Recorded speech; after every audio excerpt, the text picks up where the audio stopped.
आशा जी सुबह उठकर मंदिर जाने के लिए दरवाजा खोल ही रहे थे कि बहू अलका के चिल्लाने की आवाज आई। देखो, तुम्हारी माँ तो सुबह नहाकर मंदिर निकल जाती है और दिन भर घर में मैं ही खटकती रहती हूँ। सारा घर मुझे ही देखना होता है। झाड़ू पोछे से बर्तन कपड़े और खाने का काम भी करो।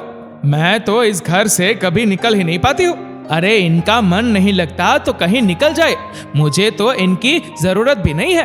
तभी मुन्नी की रोने की आवाज आई। अलका अंदर भागी। तब तक आशा जी मंदिर के लिए निकल चुकी थी। आशा जी ने सब सुन लिया था। फिर ये पहली बार तो नहीं हो रहा है।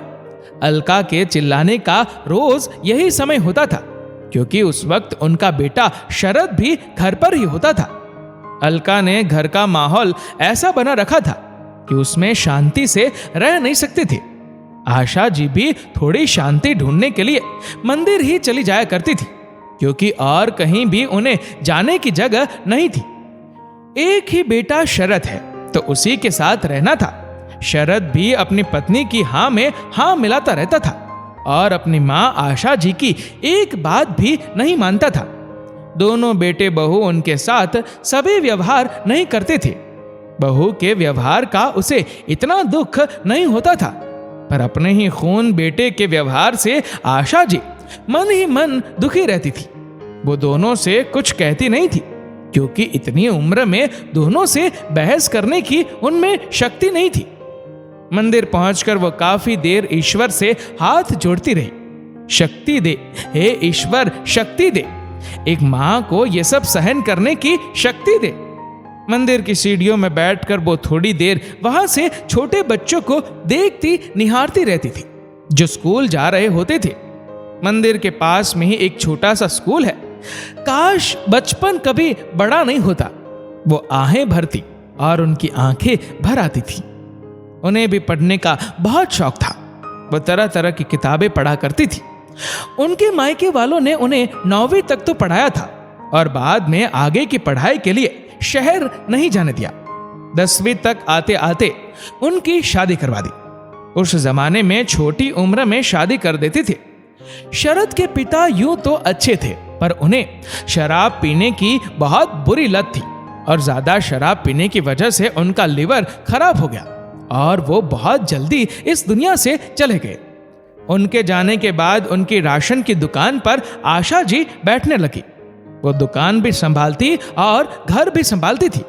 दोहरी जिम्मेदारी उठाकर भी वो बहुत खुश रहती थी और अपने बेटे का पालन पोषण कर रही थी। शरद ने भी पढ़ाई औसत दर्जे की थी।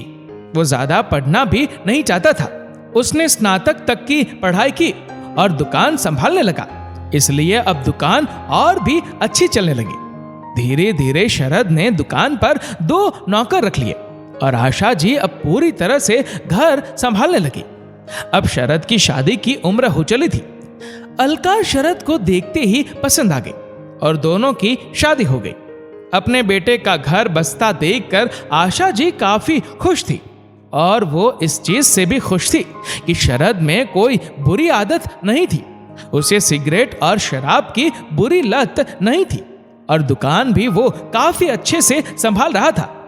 शादी के बाद घर अलका ने संभाल लिया था और दुकान शरद ने। तो अब आशा जी निश्चिंत हो गई थी। अब वो चारों धाम की यात्रा पर जाना चाहती थी। उन्होंने अपनी इच्छा बेटे बहू को बताई तो अलका भड़क गई। चारों धाम की यात्रा में पता भी है कितना खर्चा होता है। हमें तो हनीमून पर कहीं नहीं ले गए और अपनी माँ को यात्रा पर भेजोगे। किसी को कहीं जाने की जरूरत नहीं है। दरअसल अलका हनीमून पर विदेश जाना चाहती थी और वहां जाना काफी महंगा पड़ रहा था। इसीलिए शरद ने मना कर दिया था और फिर वो गुस्से में कहीं भी नहीं गई। आशा जी बहू के मुंह से ये सुनकर चुप हो गई, क्योंकि उनके अपने बेटे की बोलती बंद हो गई थी। इसलिए उन्होंने फिर कभी चली जाऊंगी ये कहकर मन को समझा दिया। अब तक घर का खर्च आशा जी ही चला रही थी। शरद दुकान की कमाई उनके ही हाथों में देता था, फिर वो बैंक में जमा करवा देती थी। लेकिन अलका को इससे भी दिक्कत थी। शरद आशा जी को दुकान की कमाई लाकर देता था। ये बात अलका को पसंद नहीं थी। तो उसने घर में बवाल मचा दिया कि दुकान की कमाई पहले उसके हाथों में आएगी, फिर बैंक जाएगी, क्योंकि उसका पति कमा कर लाता है और पति की कमाई पर पहला अधिकार पत्नी का होता है। आशा जी ने ज्यादा विरोध नहीं किया, क्योंकि घर बहू चलाए या वो चलाए एक ही बात है। अब एक ही बेटा बहू है और उन्हें इनके ही साथ रहना है।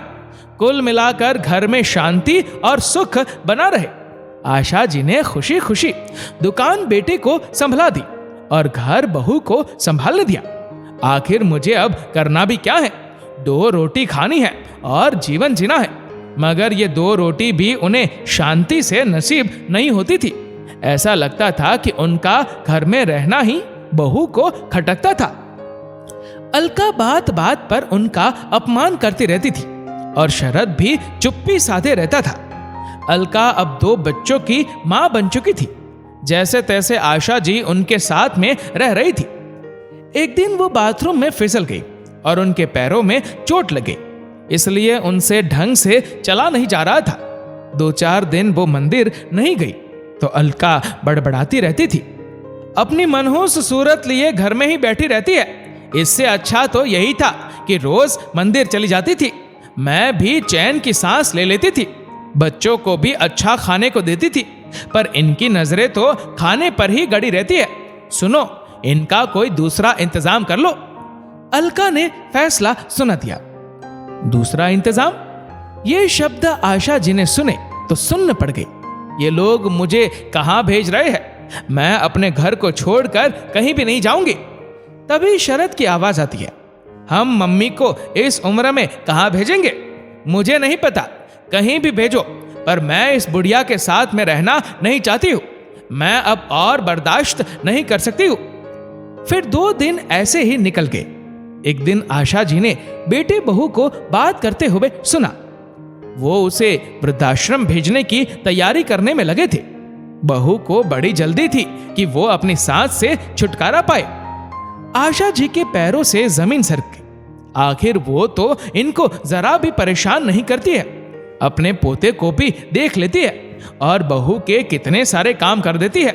ये बात और है, वो उनके द्वारा किए गए कामों को गिनती नहीं है और ऐसे दर्शाती है कि सारे काम वो ही करती है। मैंने तो दुकान और घर भी इनके हवाले कर दिए, और क्या करूं? उनका सिर चकरा गया। उन्हें कुछ समझ नहीं आ रहा था कि क्या करे। एक दिन वो पूरी सुस्त और उदास रही, अपने पति की तस्वीर से बातें करती रही। तभी उनकी नजर पलंग के नीचे रखे बक्से पर गई तो उनमें जान आ गई। उन्होंने बक्सा सरकाया और उसमें से कुछ फाइलें निकाली। उसमें घर और दुकान के पेपर्स थे जो उनके नाम पर थे। इन फाइलों के मिलने से उनमें नए जोश का संचार हुआ। दूसरे दिन मंदिर का बहाना करके वो धीरे धीरे मंदिर के पास स्कूल में गई। वहां टीचर को अपनी परेशानी बताई कि वो किस तरह से अपने बेटे बहू से त्रस्त है। तो टीचर ने उन्हें एक वकील का फोन नंबर दिया और कहा कि वो उनसे बात कर ले। वकील ने उन्हें अपने ऑफिस बुलाया और उनकी सारी कहानी सुनी। उन्होंने पेपर देखकर कहा कि पति के निधन के बाद उसकी संपत्ति, घर, जमीन, दुकान सब पर पत्नी का ही हक होता है और ये घर और दुकान भी आशा जी आपके नाम पर ही है। आपको इस घर से कोई नहीं निकाल सकता है, कानून आपके साथ है। ये सुनते ही रजनी की आंखों में चमक आ गई। उसने वकील बाबू से सलाह ली और घर चली गई। अगली सुबह जब वो सोकर उठी तो देखा बेटा बहू बच्चों को स्कूल छोड़कर आ गए थे। तब अलका बोलती है कि मम्मी जी, अब आपका और हमारा साथ रहना मुश्किल है। मैं अपने परिवार में बच्चों और पति की देखभाल करूं या आपकी देखभाल करूं? अब बच्चे बड़े हो रहे हैं और उन्हें भी अपना कमरा चाहिए। घर में जगह नहीं है तो शरद और मैंने आपके लिए कहीं और रहने का इंतजाम कर दिया है। आप चिंता मत करिएगा, हम लोग आपसे मिलने आते रहेंगे और बड़ी अच्छी जगह है। आप यहां से ज्यादा वहां पर खुश रहोगे। तभी शरद बिना लाग लपेट के बोलता है, मम्मी आपका सामान पैक कर लो। हम दोनों बच्चों के आने से पहले आपको वृद्धाश्रम छोड़ आते हैं। वहां आप भी आराम से रहना और इधर हम भी आराम से रहेंगे। बच्चे कुछ पूछेंगे तो कह देंगे कि दादी गांव रहने चली गई है। फिर थोड़ा बड़े होंगे तो आपको भूल जाएंगे। आशा जी सामान्य होकर बोलती है, हाँ अलका, अब हम लोग साथ में नहीं रह सकते हैं। तुम्हें ही नहीं, मुझे भी बहुत परेशानी होती है। सच में ये घर भी छोटा पड़ता है, पर मैंने एक उपाय सोचा है ताकि हम सब खुश रह सके। ये कागजात पढ़ लो। इस घर और दुकान की मालकिन मैं हूं। तुम दोनों अब यहां नहीं रह सकते हो। कहीं जाकर किराए पर बड़ा सा घर ले लो ताकि बच्चों को भी परेशानी नहीं होगी। और हाँ, बच्चों के लिए अलग से बड़ा कमरा लेना। ये घर छोड़कर मैं कहीं नहीं जाऊंगी। पर हाँ, अब तुम दोनों को ये घर और दुकान छोड़कर जाना होगा। जब तू छोटा था तब भी मैं दुकान अच्छे से संभालती थी। शरद, तू अपने लिए नई नौकरी तलाश ले, क्योंकि मैंने दुकान पर तेरी जगह एक नया लड़का रख लिया है जो तेरा सारा कामकाज संभाल लेगा। आशा जी का साहस और हिम्मत देखकर दोनों भौचक्के रह गए। उन्हें यह पता नहीं था कि मम्मी उन्हें ही घर से निकाल देगी। उन दोनों को अपने कानों पर विश्वास नहीं हुआ। मम्मी, आपको पता भी है आप क्या कह रही है? आप हम दोनों को घर से निकाल रही है। हाँ, तुम दोनों ने ठीक सुना है। जब तुम दोनों इतनी गिरी हुई हरकत कर सकते हो, अपनी माँ को वृद्धाश्रम भेज सकते हो, तो मैं भी तुमको घर से निकाल सकती हूँ। मम्मी, आप ये कैसे कर सकती है? अपने ही बेटे बहू को घर से निकाल रही है। लोग क्या कहेंगे? सभी रिश्तेदार आपकी बातें बनाएंगे। हम आपके अपने बच्चे हैं। शरद ने कहा, तो मैं भी तो तेरी मम्मी हूं। वो चीख कर बोली, तो मुझे कैसे घर से निकाल सकता है? तूने हर बात पर अपनी पत्नी का साथ दिया।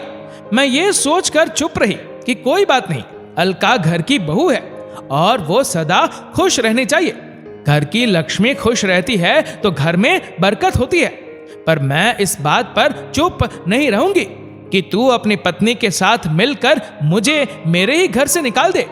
इस घर पर तेरा और तेरी पत्नी का कोई हक नहीं है। ये घर मेरे पति का है और कानून के हिसाब से मैं इसकी वारिस हूं। तुम दोनों अपने रहने का कोई दूसरा इंतजाम कर लो। और हाँ, बच्चों के स्कूल से आने के बाद ही जाना, ताकि तुम्हारे बच्चों को भी पता लगे कि दादी ने उनके मम्मी पापा को घर से क्यों निकाल दिया। तुम दोनों अपना सामान पैक कर लो और निकल जाओ, ताकि मैं भी अपने घर में आराम से रहूंगी।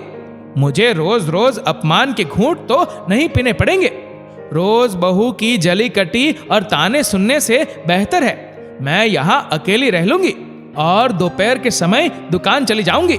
और अलका बहू, तू क्या कहती थी कि मेरी नजरें तेरे बच्चों के खाने पर लगी रहती है?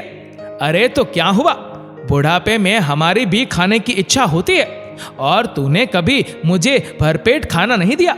ये जो तू खाने का रौब जमाती थी, ये मत भूलो कि ये खाना बनाने का सामान मेरे पति की दुकान से ही आता था।